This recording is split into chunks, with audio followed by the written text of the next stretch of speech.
Hukunci ya biyo ta kan baban yalo. Iye. Kai ka saba doka 100%, addinin mu bai dada ta yaki a doje ba. Amma sai ga ana cikin yaki ka tashi ka shika Da gaske wallahi. Me ya hana ka tsaya su cire ma kai?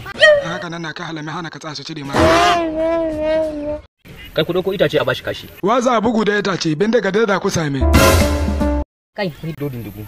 Mai gidan anya ko bin daga ta kabban tana tashi. Wallahi ko ni ban sani ba inda ya tantama haka ya kada ka samu gunto ya ce ka riki. Iye. Uga wa Allah ya sa min kawo da bin daga wadda an kawo service. Wadda ake da tabbacin tashin ta. bai kamata ba kaga mutane da yawa nan suna kallon mu. to kai amma fasa. Ku bashi kashi. Kai ne. Kai wallahi baka iya ba. Bakin mugu yanke mishi hukunci. Dan taro min shi nan dan shege. Kai da kuka bari ya ruga ku kamo shi. Da zo na kane kashi za su ban sai na ya ja tsayan kulle koha. Ki sauri ku kamo shi mana. Cikin hayakin ga wallahi da naji Allah labo min kafa shi kawa zan yi da gudu.